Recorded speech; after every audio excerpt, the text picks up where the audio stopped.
Welcome to This Week in East Brunswick, the Township's news and information program. Today we meet two Channel 8 award winners, Lenore Kulik and Dolly Vasta, who captured CTN Cappy Awards at ceremonies in Atlantic City this week. Later, Annette Berkowitz, Chris Randolph, and Marianne Schultz discuss an upcoming celebrity softball game between East Brunswick Girl Scout leaders and the cast and crew of Ryan's Hope. Our regular features today include Peggy Ballister-Howells with advice for the home gardener on chrysanthemums. Health Facts with Ken Shalhoub offers information about organ donations with Thelma King Thiel. Adrian Eisner offers consumer tips on dealing with telemarketers. This plus our Township Council review and information on upcoming activities in the community is next on This Week in East Brunswick. First, a look at next week on Channel 8.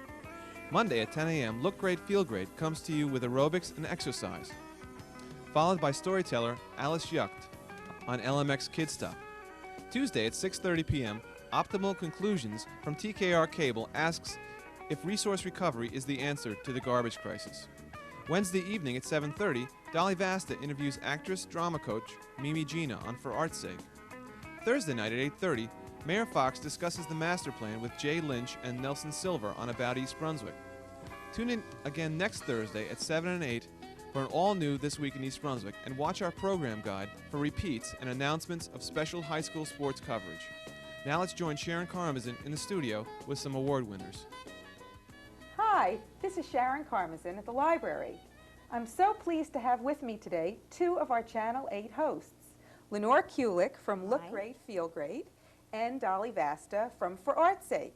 Howdy, Sharon. And it's my pleasure to tell you that these two lovely women are the recipients of New Jersey CTN Cappy Awards, which they were presented with last Saturday night, and it came as quite a surprise to them, I understand. Welcome.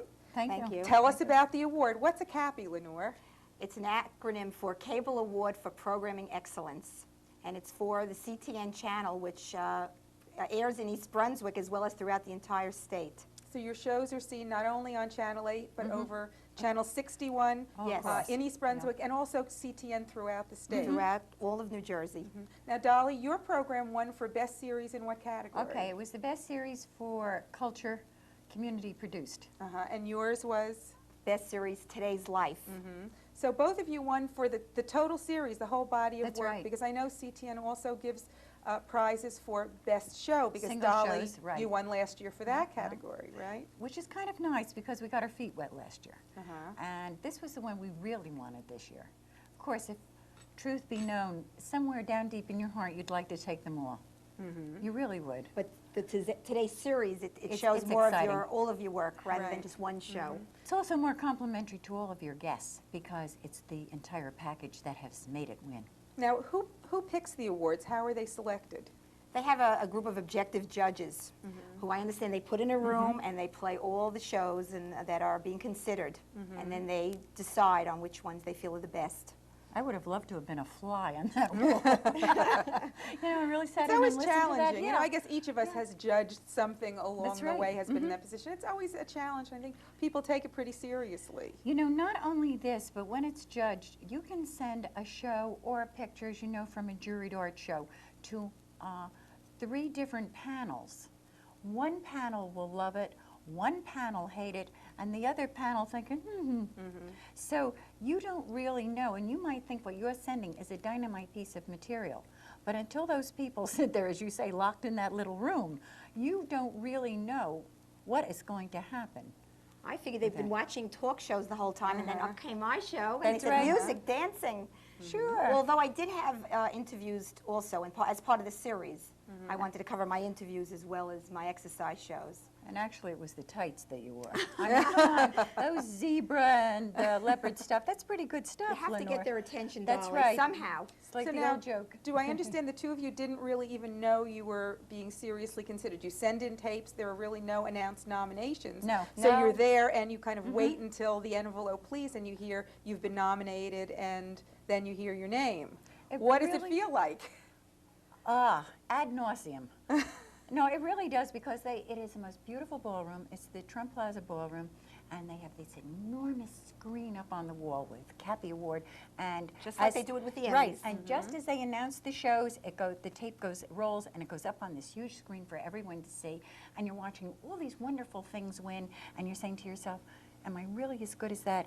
It's a real moment of truth, and the more you think about it, the more your stomach really starts to churn, and they do provide the most magnificent food, which you kind of eat with half a mind. And for me to only eat with half a mind is quite a thing. It happened to be a very elegant affair. Right, It was right. black tie. Gowns. Gowns in the Trump Plaza Ballroom with a 12-piece orchestra, Yeah.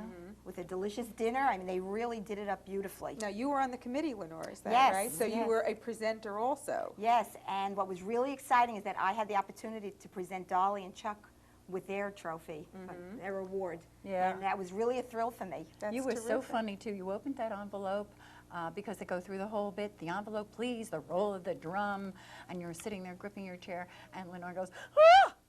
For heart's sake, and you look so wonderful anyway. You were so gorgeous up there that night. Oh, thank you. Well, I really meant it. It came from someone I knew, because most of the Yeah. nominees I didn't know. No, it's- Many of them I it's didn't so know, and great. here it was Dolly. Now, you have your award here, so we Yes. can see what it looks like. Yes, it really it's a is beautiful quite award. impressive, a beautiful A lucite beautiful award. pyramid, and Dolly has one that looks just like Just that, like it. too, It's, I it's the understand. identical. Yep. Folks, if It's a you twin. see this, mine is the twin to it, except that it says something different under here. I should hope so. Well, I think we here in East Brunswick can really appreciate the fact that 2 of the 4 community-produced series, best series, came right from here in East Channel Brunswick, 8, from that's Channel right. 8. It really speaks And well for what we do here. It certainly does, for not only our wonderful volunteer hosts, but also for our terrific staff right here in the Absolutely. That's library. right. Yeah. And before we go any further, because I do want to thank them, they were not with us. Well, Chuck was with us, and this award is to Chuck and I, and I'd like to make that clear, because we're co-producers of this show. I host it, but we are co-producers, Chuck Marsh and I, and he directs the show. And it's nice to be able to say that I care a lot about the people who work with us, the teamwork here, and it's Cindy, and it's Pete, and it's Dave, and they have all helped make this show what it is. They do a very And professional it's really, job. it's super to work with them. Well, They're wonderful people to work with. And next year, I would like to put it on our voucher to take them with me. well, we hope you can repeat next year. Yes. As we all know, it was tough for the Mets, and hopefully you will have better luck than they did. Well, And, it's, Well, Dolly's going 2 for 2. well, we Yeah. wish you congratulations on this great achievement, and we hope for a repeat next year again. thank you. Thank you for being with me today. This is Sharon Karmazin, here at the library until next time. Hi, this is Peggy Ballister Howell's Middlesex County Agricultural Agent. There's a certain sadness in the garden at this time of year. The annuals have just about finished up. They aren't looking too spiffy anymore, and it's time to pull them out. Right here I have some petunias. They grew nicely over this little wall, and they were perky and happy all summer, but they don't look too exciting anymore. In fact, they're starting to look pretty ugly. It's time to rip them out. It makes me sad since there's a few pretty flowers left, but we just have to get tough and pull them out. We're going to put in a nice pretty chrysanthemum in the same spot.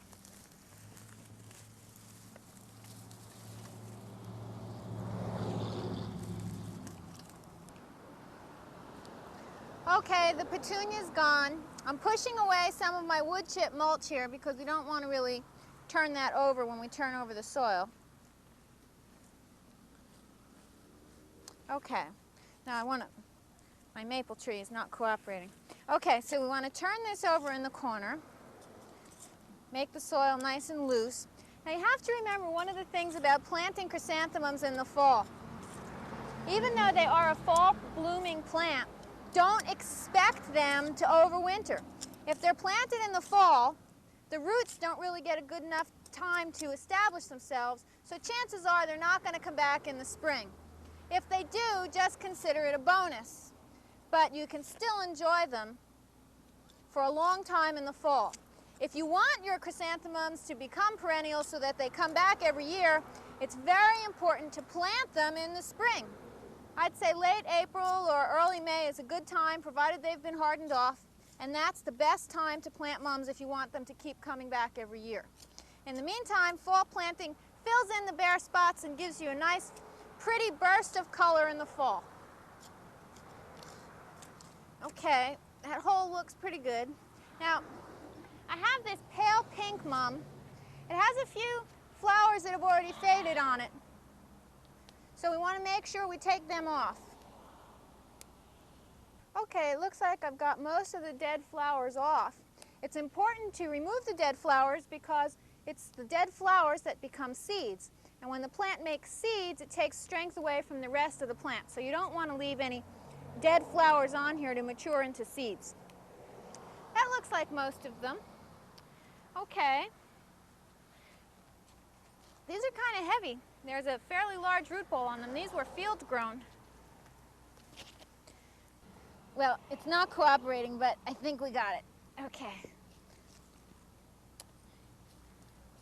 Now you don't want to plant it any deeper than it was in the original pot.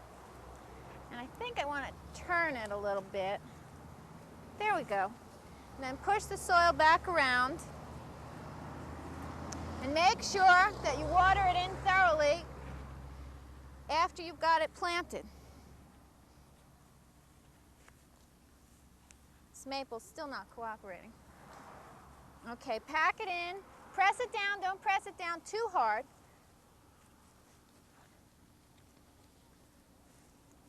And that about does it. After you get all the soil back, you can push the mulch back that you had moved. And that should stay pretty for a while. It can even tolerate a light frost and still look good. We'll see you next week here in the garden. We're speaking with Thelma King-Thiel, President and Chief Operating Officer of the American Liver Foundation. Thelma, thanks for being with us. Could you please tell us briefly what the American Liver Foundation does and how our viewers can get involved if they choose? Well, I think the American Liver Foundation is really the voice of the liver. It's a voice in Washington to educate the legislator that there is a need for more research. We provide information for patients and the public so that they have a better understanding of their disease or of just what the liver does. This liver is a non-complaining organ and people don't really know very much about it. It's one of the most complicated and technical organs in the body.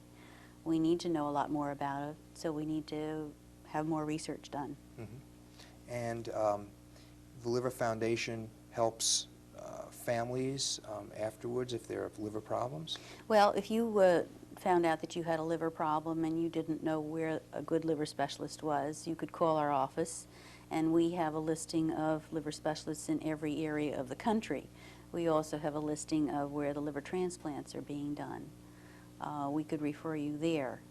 We can help with the people who are having transplants by putting them in touch with someone else so that they can have an understanding of what it's like before they go through it, because there's a lot of fear involved there. We have a transplant fund to help folks who need extra dollars to pick up some of the extra costs that aren't covered by insurance. So we have a variety of things that we're doing, and of course we have a network of chapters across the nation with volunteers helping us with those efforts. Mm-hmm. And if one of our viewers wants to become involved with the Liver Foundation or call for questions, how can they get involved? Well, our national office is here in New Jersey in Cedar Grove, and we're very proud of that. And all they have to do is call us at 201-857-2626 or drop us a line at Cedar Grove, and that's 07009. Mm-hmm. We'd be delighted to respond. Well, Thelma, thanks for being with us. We've been speaking with Thelma King-Thiel, President and Chief Operating Officer of the American Liver Foundation. I'm Ken Shalhoub for Health Facts. My name is Annette Berkowitz, and I'm the representative from the Delaware Raritan Girl Scout Council for East Brunswick. I'd like to introduce Marianne Schultz and Chris Randolph. Marianne and Chris are co-service unit directors for East Brunswick Girl Scouts. In effect, they are the head volunteers for East Brunswick for Girl Scouting. And they're planning a really exciting day for Saturday, October 17th. Marianne, would you tell us a little bit about it? Yes, Annette, on October 17th, the East Brunswick Girl Scout leaders will play the cast and crew of ABC's soap opera Brian's Hope. This will be a softball game that will be played at the East Brunswick Baseball Managers Field on Dunham's Corner Road. That's great, Marianne. Can anybody buy tickets for this? Yes, this is a family day. Tickets are available at $3 each. Tickets are available at the Delaware Raritan Girl Scout Council. Telephone number is 821-9090. And I know that parking will be available. What made you decide to do this? Chris, why don't you give us a little background? Now, several of our leaders had attended a first aid course and would like to see this available to all leaders and girls who would like to take the course. So they decided to have a major fundraiser to be able to buy enough equipment, books, and films so that the trainers would be able to give these Red Cross multimedia first aid courses for all leaders and girls who wish to take them. That's great. I know that Girl Scouting does do a lot for its leaders, and I'm sure, Marianne, that you have a need for leaders. Do you here? Yes, we do. As the population in East Brunswick is growing, so is the interest in girls joining Girl Scouting. Our main concern is finding leaders in order for us to start new troops, so no one will be on a waiting list. Everyone will be placed in a troop. That's great, and all of the leaders will have the opportunity to take first aid training as well as all of the other training with the help of the Ryan's Hope Girl Scout Leader baseball game on Saturday, October 17th. I understand this has been a cooperative effort, that some other organizations have helped you along with this game. Yes. Many of the organizations in East Brunswick, including the Boy Scouts, are going to help us. Many merchants have donated different items for that day. Terrific. Okay, let's just recap. The telephone number, if you need tickets for Ryan's Hope new East Brunswick baseball game, is 821-9090. The date is Saturday, October 17th, and the place is the East Brunswick Managers Field on Dunham's Corner Road. Please call us. Hello, and welcome to Consumer Aware. I'm Adrienne Eisner, Director of the East Brunswick Consumer Affairs Office.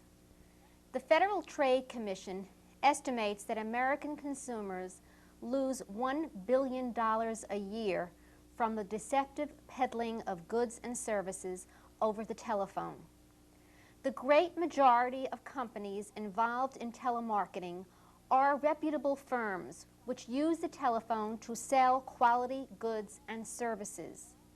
However, there are companies which are involved in telemarketing fraud, where sales callers use phony prizes, cheap products, and high-pressure sales tactics to defraud Americans. Telephone hustlers attempt to sell goods and services such as investments in oil and gas leases, rare coins, gemstones, free vacations, and substandard office supplies. To protect yourself or your business from telemarketing fraud, keep the following tips in mind. Be extremely careful in giving your credit card number over the telephone. Be cautious if the caller says an investment purchase or charitable donation must be made immediately. Ask that information be sent to you. Ask for the address and telephone number of the firm calling you, and be extremely cautious if the caller won't provide that information. Ask if it is possible to obtain the names and phone numbers of satisfied customers in your community. Be wary of offers for free merchandise or prizes. You may end up paying handling fees greater than the value of the gifts. If you have any additional questions or any other consumer problems, please call us at the East Brunswick Consumer Affairs Office. We're located in the municipal building. Our hours are Monday through Friday from 9 a.m. until 5 p.m. The telephone number is 390-6954. Thank you for joining me on Consumer Aware. See you again next time. Tickets are now on sale at the East Brunswick Library for the 5th annual Best Ever Chinese Auction, being sponsored by the East Brunswick Friends of the Library. The cost is $3 per ticket. This event will be held on Friday, October 16th at the East Brunswick High School cafeteria. Doors open at 6:30 p.m. and the auction begins at 8 p.m. Tickets will be sold at the door subject to availability, but advance purchase is recommended. The proceeds of this event are being used to benefit the library. The Friends build our function as the best ever because each year they offer those who attend an opportunity to win hundreds of high-quality items. This year, prizes include a video cassette recorder, color TV, and microwave oven. There will also be tickets to theatrical and sporting events, complimentary meals at outstanding restaurants, toys, household items, clothing, and gift certificates for products and services. Everyone who attends will receive a free gift at the door, and there will be free coffee and refreshments. For further information, call 390-6781. That's 390-6781. At Monday night's Township Council meeting, Louis Resum, representing the Chamber of Commerce, raised an objection to the county's plan to include a median in the improvement of Cranberry Road. He said that the median would make access to some businesses on Cranberry Road difficult. An ordinance amending the Fire Safety Code was also discussed. A representative of the Fire Prevention Advisory Board reported to the council suggestions to change and equalize fee structures and spoke of the need for emergency action plans for businesses. The council inquired about a number of inspections performed each year and their actual cost and made recommendations. That's all for this week. Thanks for watching.